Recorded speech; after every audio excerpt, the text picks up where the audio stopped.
다음 섹션에서는 조선시대의 초상화를 만날 수 있는데요.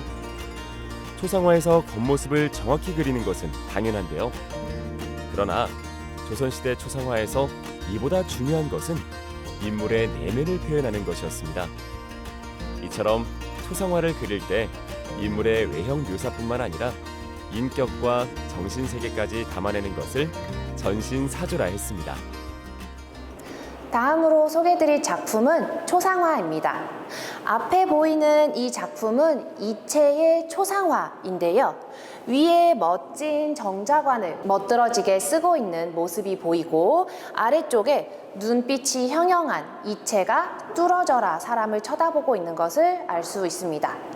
아래쪽에 보시면 수염을 한 가닥 한 가닥 정밀하게 묘사한 것을 알 수 있는데요. 조선시대 초상화에는 엄격한 조형 기준 두 가지가 있었습니다.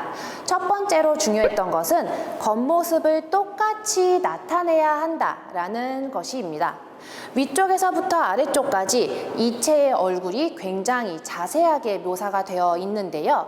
왼쪽 눈썹 아래쪽에 검버섯이 살짝 있는 모습도 보이고 수염을 세밀하게 묘사한 것도 알 수 있으며 심지어 코 안에 콧수염도 자세히 묘사가 되어 있습니다.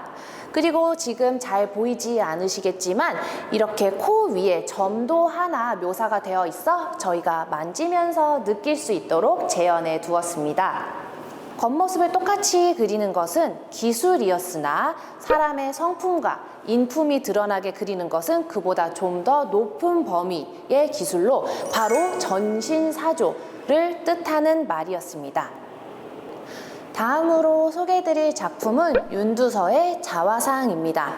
윤두서는 우리가 잘 알고 있는 정약용의 외증조부입니다. 이 그림에서 가장 눈에 띄는 것은 바로 용솟음 치는 수염인데요. 위쪽으로 하늘로 치솟는 수염이 굉장히 잘 묘사되어 있으며 이쪽 눈가의 붉은 부분도 잘 나타나 있어서 음영이 잘 드러나 있다라는 평가를 받고 있습니다. 그런데 이 작품을 설명할 때 혹시 왜 얼굴만 그려져 있는지 궁금하신 분들 계셨을까요? 원래 자화상이나 우리 조선시대에서 그림을 그릴 때에는 비단의 앞쪽 그림을 그리기도 했지만 비단의 뒤에 그림을 그리기도 하였습니다. 그래서 뒤에 남아있던 아래쪽 옷은 점차 시간이 지나며 없어지고 지금 현재는 윤두서의 얼굴만이 남아있는 것을 확인하실 수 있습니다. 다음으로 소개해드릴 작품들은 우리가 좋아하는 풍속화입니다.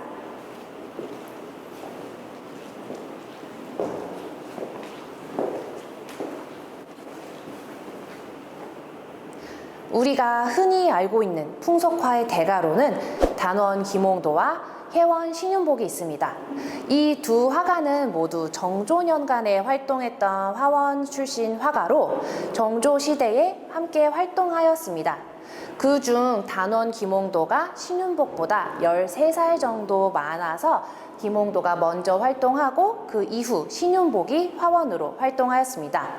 우리가 화가를 평가할 때 어떤 사람은 산수화를 잘 그린다, 어떤 사람은 인물화에 뛰어나다, 어떤 사람은 영모화에 뛰어나다 라고 얘기를 하는 경우가 있지만 김홍도는 그와는 전혀 다른 사람입니다. 표암 강세황은 김홍도에 대해서 모든 방면에 뛰어났던 불세출의 화가이다 라는 평가를 내렸습니다. 김홍도의 그림은 굉장히 천재성이 두드러지게 나타나는데요. 먼저 배경이 없기 때문에 전체적인 구도에서 이 씨름을 하는 두 사람만이 눈에 먼저 들어오게 된다는 점을 아실 수 있고요. 그리고 우리는 이 사람 중에 누가 이길지도 알 수 있습니다. 자, 앞에 있는 사람이 뒤에 있는 사람의 다리를 번쩍 들고 있고요.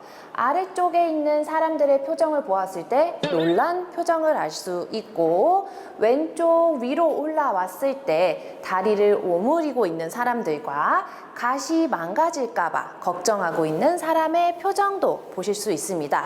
이로 말미암아 아마 앞에 있는 사람이 뒤에 있는 사람을 번쩍 들어서 씨름 경기에서 이길 수 있다는 점을 아실 수 있는데요. 특히 이 그림에서 왼쪽에 있는 이 아이 보시게 되면 이 아이는 현재 씨름의 경기의 결과에 전혀 관심이 없습니다. 자신이 팔고 있는 떡이나 엿을 장사를 하는 것이 더 중요한데요. 이처럼 우리는 멈춰있는 그림이지만 김홍도의 그림 한 장에서 많은 스토리를 읽어낼 수 있습니다. 다음으로 소개해드릴 작품은 우리가 너무 잘 알고 있는 서당입니다. 위쪽에 보시게 되면 또 이번에도 배경이 없음을 아실 수 있는데요. 가운데에 울고 있는 소년이 있습니다. 아무래도 위에 있는 훈장님께 혼쭐이 난 모양인데요.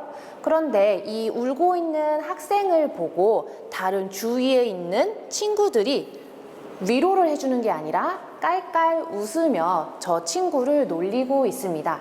이처럼 우스꽝스럽게 현장을 묘사하는 우리나라의 해학을 이 그림에서 담뿍 느끼실 수 있습니다.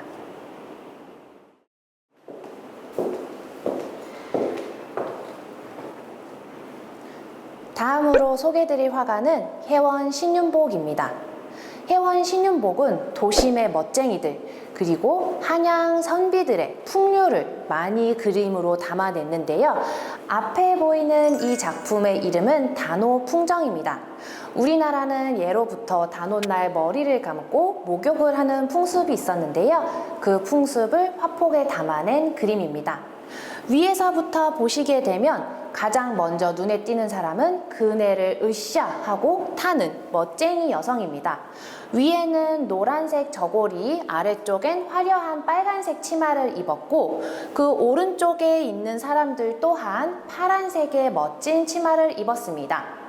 김홍도가 배경을 나타내지 않았던 것과는 달리 신윤복은 아래쪽부터 위에까지 전체적으로 배경을 굉장히 세밀하게 묘사하였는데요. 특히 가느다란 선으로 여성을 굉장히 잘 그려냈습니다. 그런데 그림 왼쪽 상단에 보시면 두 명의 남자가 지금 목욕을 하고 있는 여성들을 몰래 쳐다보고 있는 것을 보실 수 있는데요. 머리에 상투나 댕기가 없는 걸로 미루어 보아 이 두 사람은 스님, 그 중에서도 동자스님을 알 수 있습니다.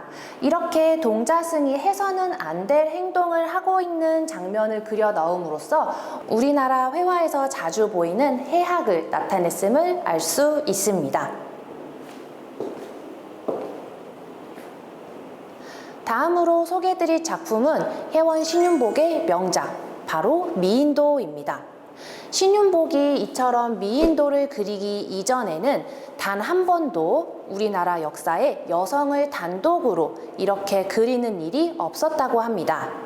미인도에는 배경 없이 단아한 여인이 홀로 서 있는 모습을 보실 수 있는데요. 얼굴부터 보시게 되면 가늘고 반달 모양의 눈, 작고 오똑한 코, 그리고 앵두 같은 붉은 작은 입술이 그려져 있는데요. 신윤복이 생각하는 여성미의 극치입니다. 아래로 내려가서 보시게 되면 우리나라 한복을 굉장히 넉넉하게 입지 않고 이처럼 몸에 꼭 맞게 입고 있는 모습을 보실 수 있는데요.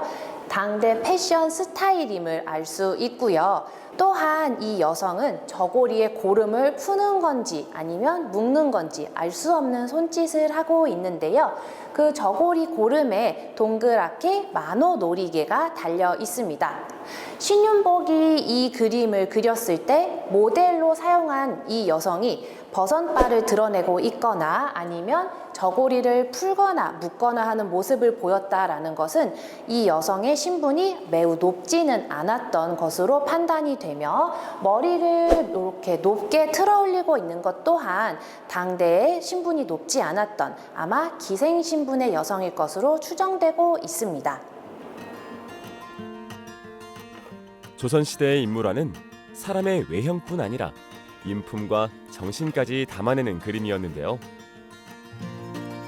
실제 인물을 사실적으로 그려내거나 일상 속 사람들의 모습을 그린 조선시대의 인물화를 통해 지금 우리에게도 사람을 바라보는 눈에 대해 다시금 생각하게 합니다.